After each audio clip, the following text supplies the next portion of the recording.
The blare of my phone jerks me from a dreamless sleep at 2:17 a.m.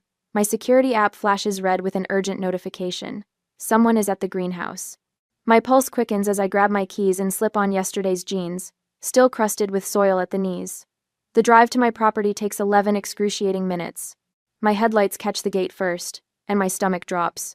The padlock hangs uselessly, broken clean through. I park haphazardly, leaving the headlights on to cut through the darkness. My hands tremble as I push open the gate. Glass crunches beneath my boots like winter ice breaking. The sound echoes in my chest, each step forward revealing more destruction. No, no, no. The words tumble from my lips, barely audible over the thundering of my heartbeat. Inside, the devastation steals my breath. Thousands of plants lie broken and scattered across concrete floors, hanging baskets smashed, potted orchids sliced through their centers, rare succulents crushed under boot prints. The order for Hartwell Properties' $22,000 of carefully cultivated plants destroyed beyond salvation. I stumble to the small office in the back corner, praying the security system captured something useful. The camera screen flickers to life under my touch. I rewind the footage with shaking fingers. There, He Island. Tyler, my brother. His face perfectly illuminated as he looks directly into the camera, raising the garden shears he stole from my tool shed. The hatred in his eyes burns through the screen as he systematically destroys everything I've built. My knees give out. I sink to the floor amid pottery shards and scattered soil. The footage plays on 2 hours of methodical destruction. Tyler occasionally glancing at the camera, making sure I would see him, would know exactly who did this. 1 week ago, we were all sitting around my parents' dining table. Mom passed the mashed potatoes while Dad cleared his throat in that way that always preceded an uncomfortable conversation. "Isla, honey," Mom began, her voice gentle but insistent. "Tyler is between jobs again. We were thinking your greenhouse would be the perfect place for him. You're doing so well now." I placed my fork down carefully. "I can't afford another employee right now, Mom. And Tyler doesn't have any experience with plants." Dad's laugh held no humor. "He just needs someone to give him a chance. How hard can it be to water some flowers?" I bit my tongue against the urge to explain the complexity of maintaining specific soil pH levels, temperature controls, and feeding schedules for hundreds of specialized plants. "Family has to look out for each other," Mom added, reaching for my hand across the table. Her fingers were soft, uncalloused. She had never understood the physical labor my business required. "I'm sorry," I said firmly. "It's not personal. I just need employees with experience. The Hartwell contract is too important to risk." Tyler nodded, his smile tight. "No worries, sis. I get it." But he didn't get it. The text messages started the next morning. "You always think you're better than everyone. Must be nice having Mom and Dad's favorite business. Guess family means nothing to you." I blocked his number after 3 days of escalating hostility. My parents called daily, their disappointment heavy through the phone line. I let their calls go to voicemail while I worked 16-hour days preparing the Hartwell order, the most significant contract of my career, my chance to finally pay off a substantial portion of my business loan. Last night, exhausted after transplanting the final specimens, I checked my voicemail. Tyler's voice, slurred with what I recognized as his third bourbon anger. "You'll regret choosing your stupid plants over family, Isla. Just wait." Now, surrounded by the wreckage of my livelihood, I understand the full meaning of his threat. I force myself to stand. My phone is still clutched in my hand, and I use it methodically, photographing each section of destruction. When I've documented everything, I call the police. My voice shakes but remains clear. "Yes, I'd like to report vandalism and destruction of property. I have security footage identifying the person responsible." While waiting for them to arrive, I wander back into what remains of my main greenhouse. I remember buying this land 4 years ago, the pride I felt signing those papers with money I'd saved working 3 jobs since high school. The loan officer had smirked when I first walked in, but his expression changed when I presented my business plan, detailed down to the penny. On the security monitor, Tyler swings a hammer into a row of terracotta pots. His movements are precise, not frenzied. This wasn't done in anger. This was calculated malice. I feel something shift inside me as I watch the footage a second time. The shock recedes, replaced by an unexpected clarity. I stand straighter, wiping soil from my palms onto my jeans. "This ends today," I whisper to the empty greenhouse. The tremor has left my voice. I hear sirens approaching in the distance. Outside, the sky is beginning to lighten at the edges. Dawn is coming. I walk to meet the police officers, stepping carefully through the debris of what was, ready to fight for what will be. The following hours passed by at the police station, and filing reports. After the procedures were finally complete, I pulled into my parents' driveway at exactly noon, the police report tucked into a folder beside me. The house looks smaller somehow, the white columns and brick facade less impressive than they seemed throughout my childhood. My fingers tighten around the steering wheel. I've rehearsed this conversation for hours, but my throat still constricts at what waits inside. The doorbell chimes the same 8 notes it has since I was 10. Mom answers wearing her Sunday cardigan, though it's Tuesday. Her smile falters when she sees my expression. Isla, honey, we weren't expecting you. I need to talk to everyone. My voice comes out steadier than I feel. Tyler included. She hesitates, then steps back. We're in the living room. Dad sits in his leather recliner, newspaper folded precisely on his lap. Tyler sprawls on the couch, phone in hand. They both look up as I enter. Neither stands. Isla, Dad nods. What brings you by unannounced? I place the folder on the coffee table. My greenhouse was vandalized last night. Someone destroyed everything. The Hartwell order. All of it. Mom gasps. Oh my God, did you call the police? I did. I look directly at Tyler. His face remains neutral, almost bored. They have the security footage. Tyler sits up straighter.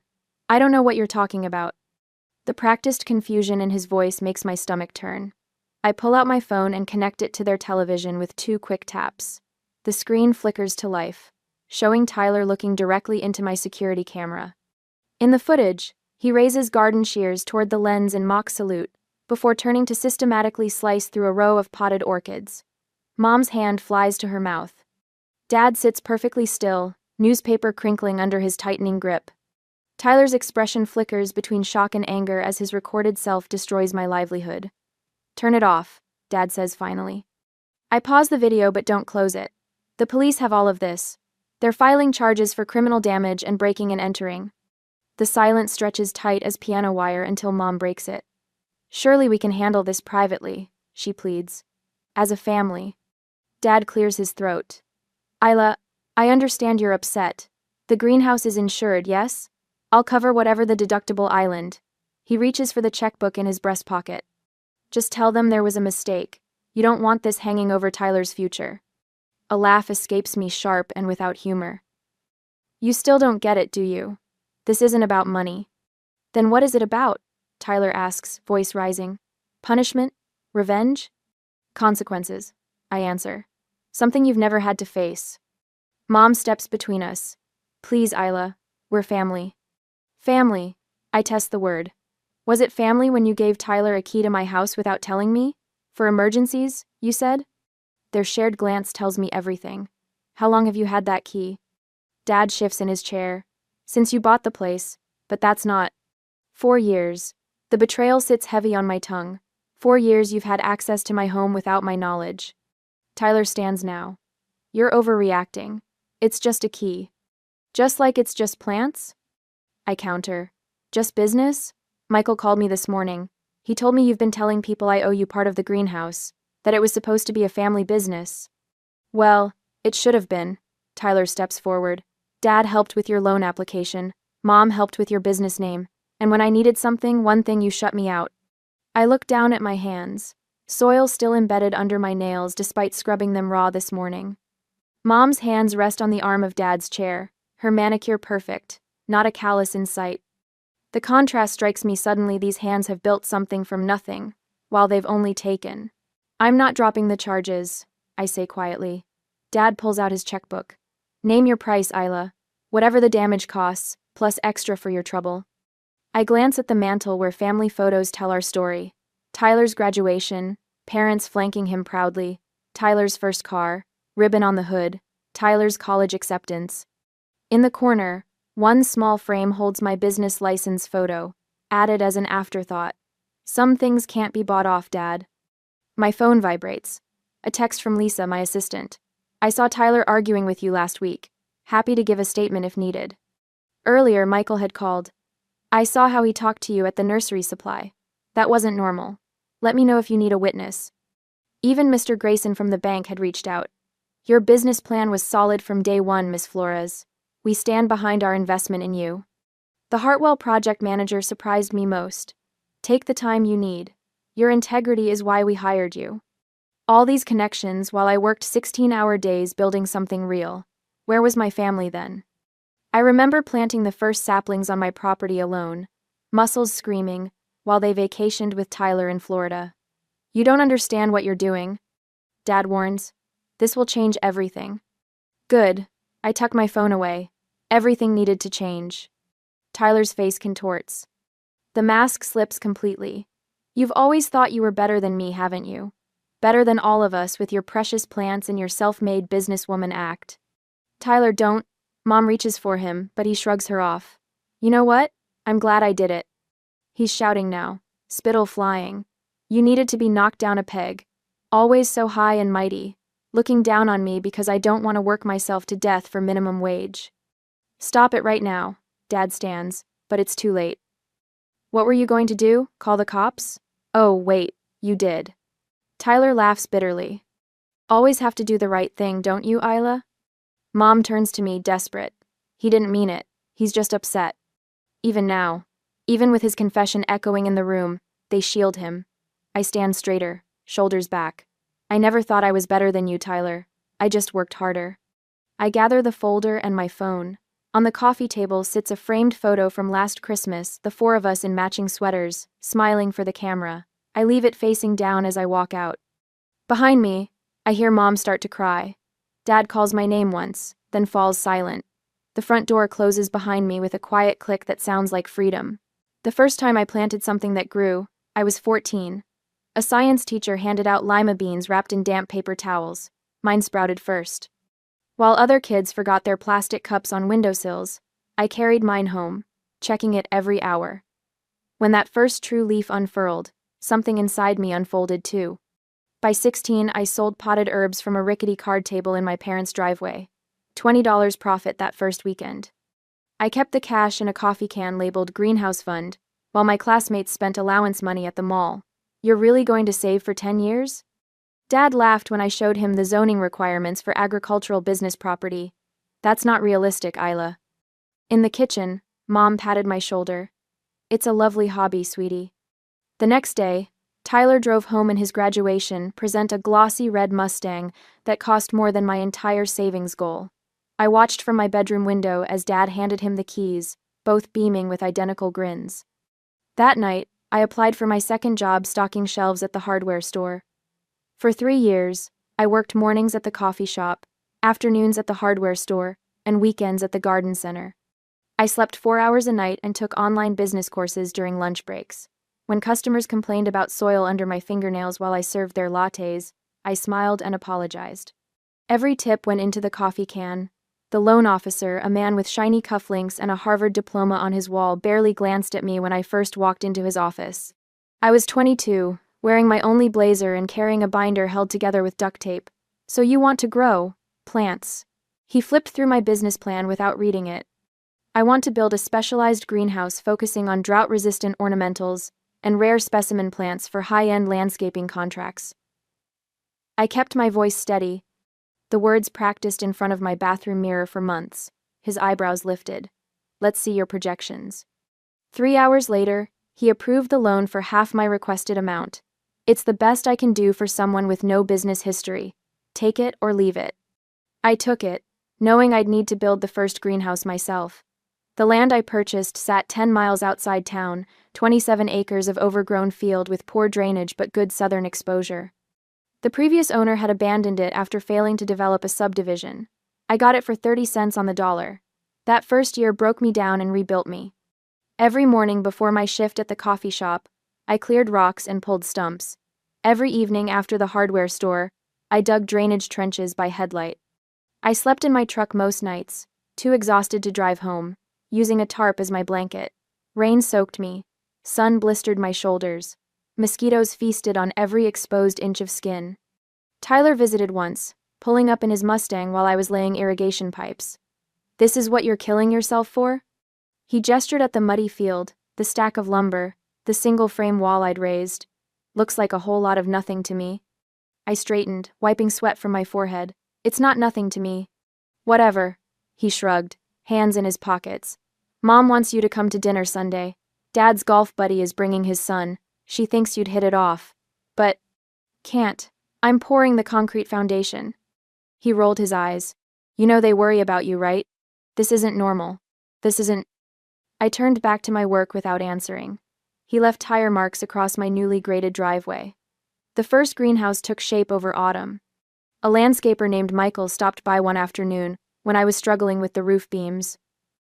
Want a hand? He asked, already rolling up his sleeves. We worked until midnight, securing the polycarbonate panels against winter winds. Afterward, we drank lukewarm coffee sitting on upturned buckets.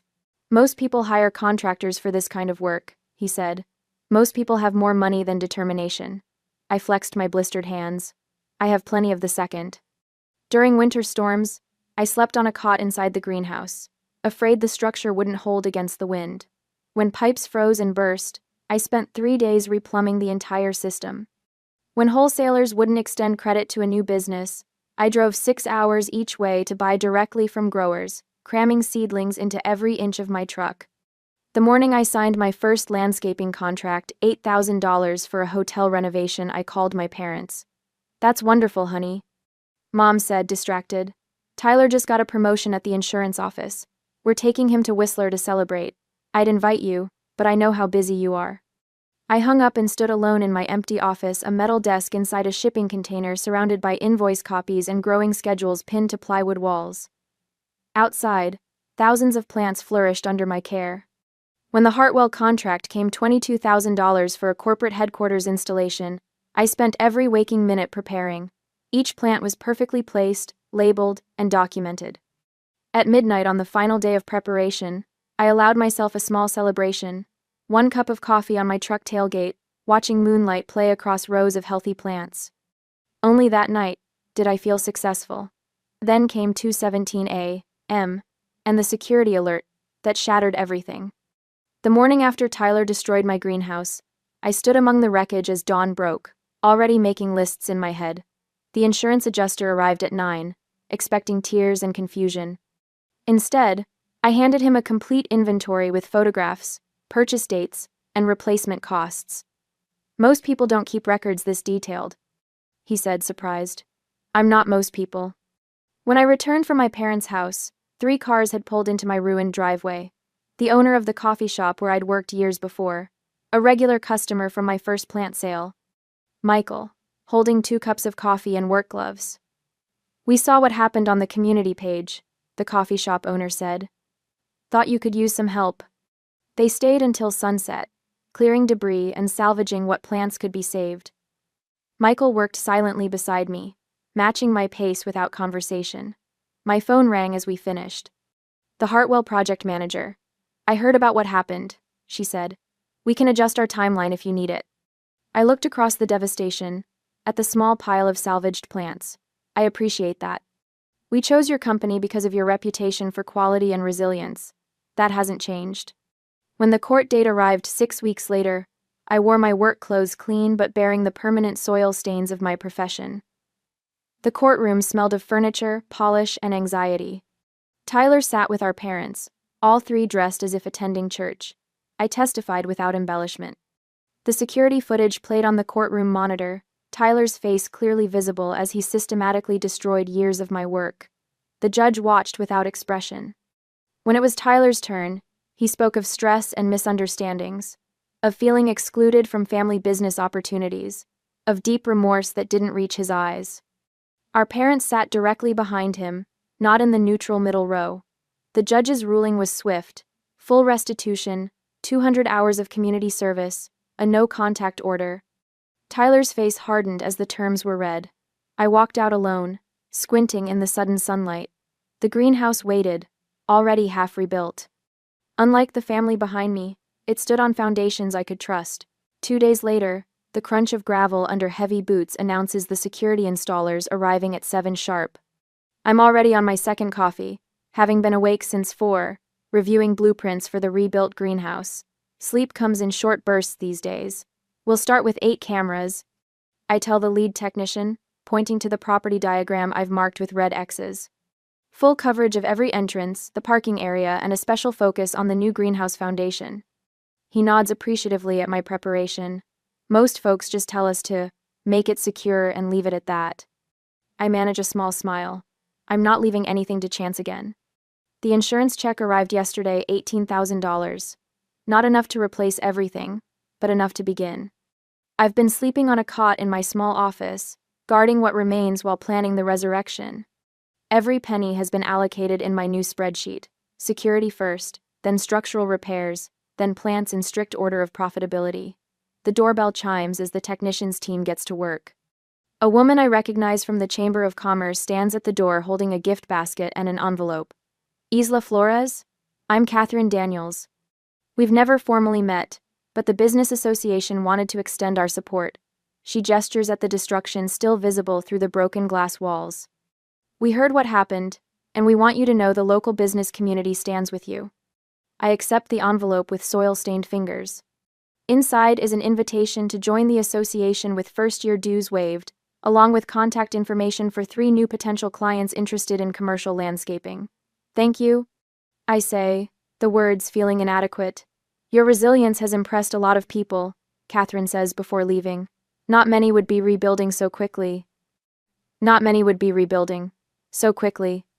By noon, I'm carefully transplanting salvageable seedlings according to my prioritized recovery schedule. My phone buzzes. Mom's number. The 4th call today. I silence it without breaking rhythm, my hands moving methodically through the soil. 10 minutes later, the security technician calls from outside. Miss Flores? Your parents are at the gate asking to be let in. My fingers tighten around a small terracotta pot. Please inform them that I'm in the middle of critical work and can't be interrupted. 20 minutes pass before I hear Mom's voice, somehow inside the property. She must have followed one of the security vehicles through the gate. Isla, honey, we need to talk about healing our family.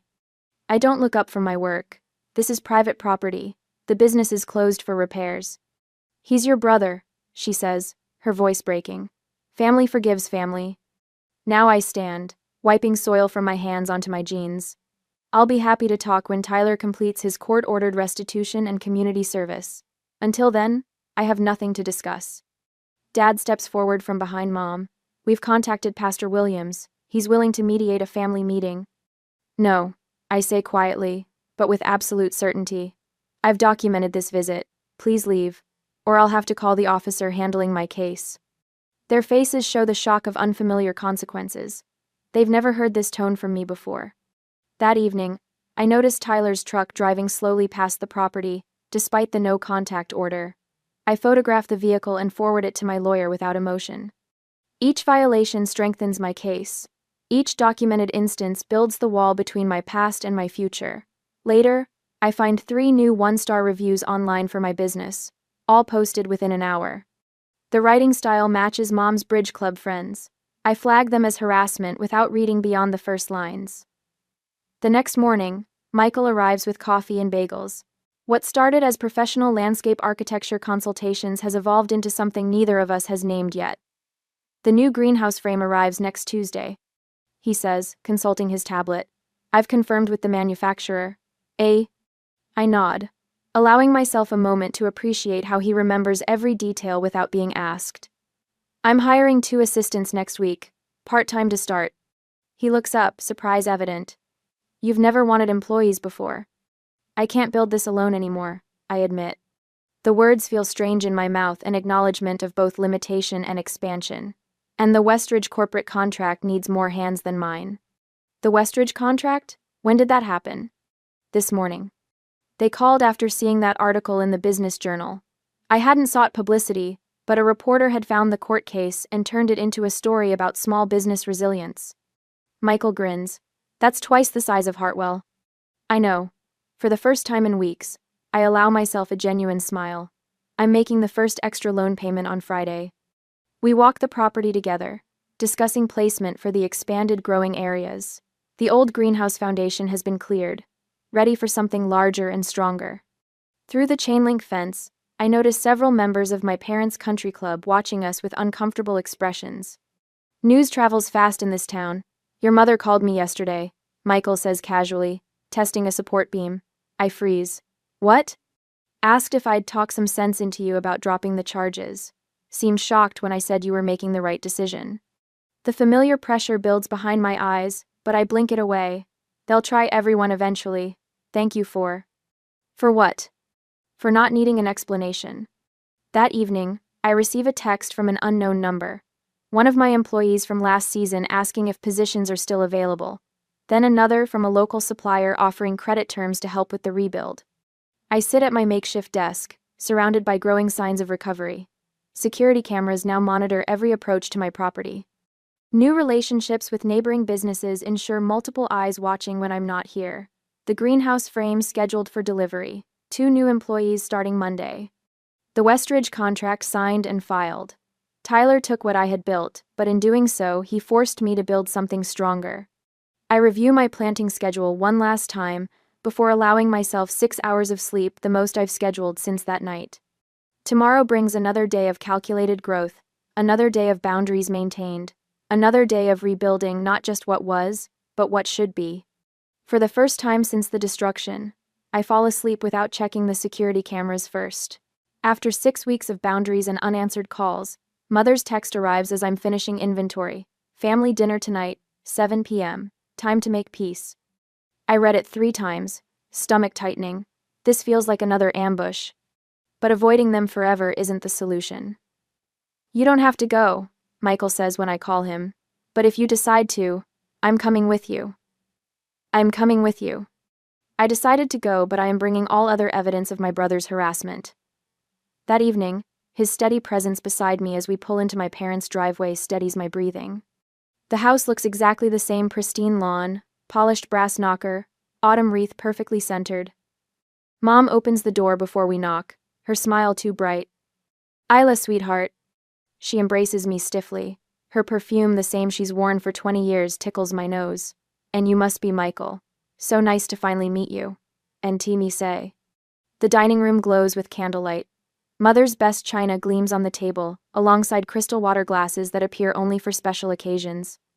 Dad stands by his chair, forcing a smile that doesn't reach his eyes.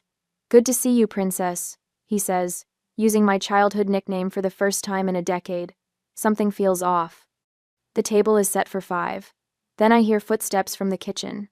My body tenses before my brain fully registers. Tyler. He steps into the dining room holding a casserole dish, wearing an expression of practiced humility. The restraining order explicitly states he must stay 500 feet away from me. What is this? My voice drops to a dangerous calm. Now, Isla. Mom interjects quickly. We thought it was time for everyone to talk this through like adults. Michael's hand finds the small of my back, grounding me.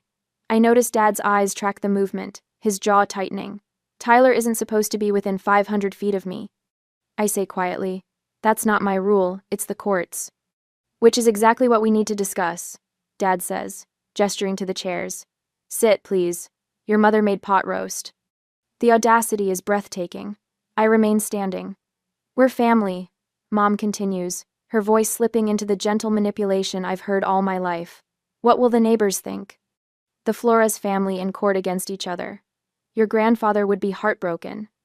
Dad nods solemnly. We've talked about this extensively with Tyler. He's ready to apologize properly.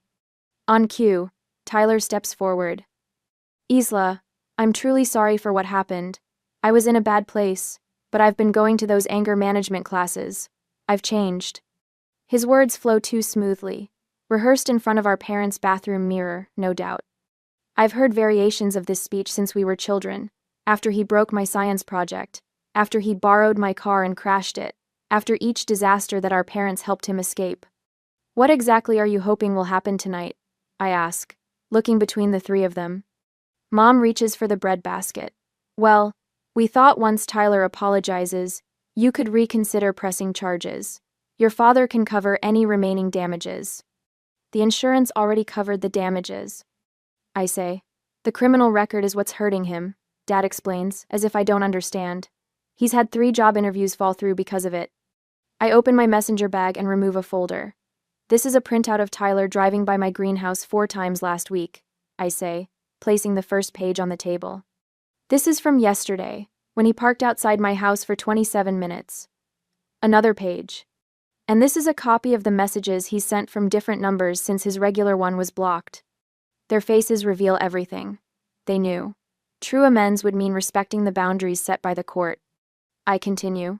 It would mean Tyler getting a job, any job, and paying restitution himself instead of using Dad's money.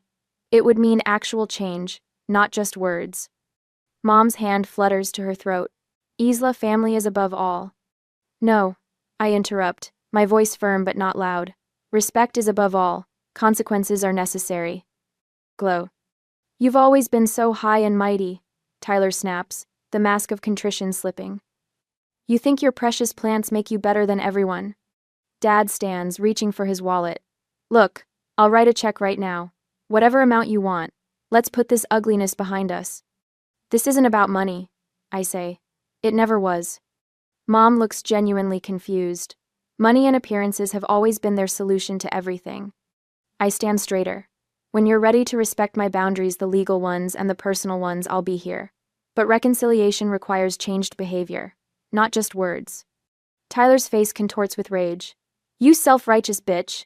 You've always thought you were too good for this family. Tyler! Mom gasps, but I notice she moves toward him, not me still protecting him even now. You see? Dad gestures wildly. This is what your stubbornness causes, if you just forgive and forget. Like you taught him to do? I ask quietly. When has Tyler ever had to truly face consequences? The truth lands like a physical blow. Mom's face crumples as decades of enabling flash before her eyes. Dad looks lost without his checkbook solution. I turn to leave, Michael a steady presence beside me. The chaos of raised voices follows us to the door. Outside, the evening is surprisingly peaceful. Stars appear in the darkening sky. I take my first deep breath since arriving, the weight lifting from my shoulders with each step toward the car. Are you okay?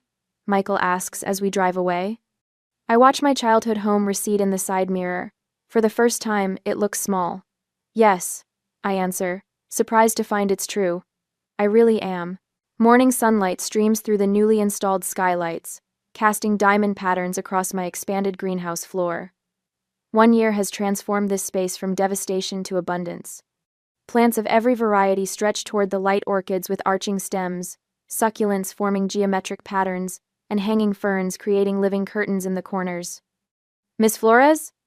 Elaine appears at the doorway, clipboard in hand. My newest employee, hired just last month to help manage our growing client list. The Martin account paperwork is ready for your signature. I glance at my watch, 7:30 a.m., the day already humming with purpose. Thanks.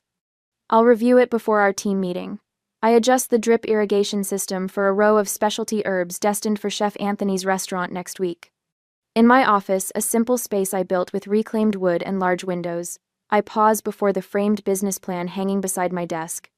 The paper has yellowed slightly, but my handwriting remains bold and clear, detailing every aspect of the dream I refuse to abandon. The loan officer had raised his eyebrows when I first presented it, but yesterday, his congratulatory email arrived. 70% of my loan repaid ahead of schedule, refinanced at a rate that seemed impossible a year ago. My phone buzzes with a text from Michael. Dinner tonight to celebrate the refinance? I've got something special planned. The warmth spreading through my chest has nothing to do with the morning sun. What began as professional respect has grown into something I never expected, to find a relationship built on mutual admiration rather than obligation. Dr. Watts would call this progress. Our weekly therapy sessions have helped me understand the difference between family ties and family bonds. One is automatic, the other earned. Last month, I discussed Tyler without my hands shaking or voice tightening. Not forgiveness exactly, but freedom from the anger that once threatened to root in my heart like an invasive species. The greenhouse doorbell chimes. Through the glass, I recognize my mother's silver sedan. She stands uncertainly by her car, clutching a small plant in a terracotta pot. Our relationship exists in careful texts and occasional coffee meetings, now her attempts at connection respectfully observing my boundaries. Dad hasn't visited once, still waiting for an apology I won't offer for protecting what's mine. Tyler completed his court-ordered community service with performative compliance, making the motions without true change. Last week, he applied for a job at Harrison's Garden Center across town, listing extensive greenhouse experience on his resume. The owner called to verify one of many bridges Tyler didn't realize I'd built in this community. Good morning. I call to my team as they arrive for our daily huddle. Faces bright with purpose, people who chose to be here, who value what we've built together. After work, I walk the property perimeter, surveying what we've accomplished. Security cameras gleam discreetly from corners. New beds burst with color where destruction once reigned.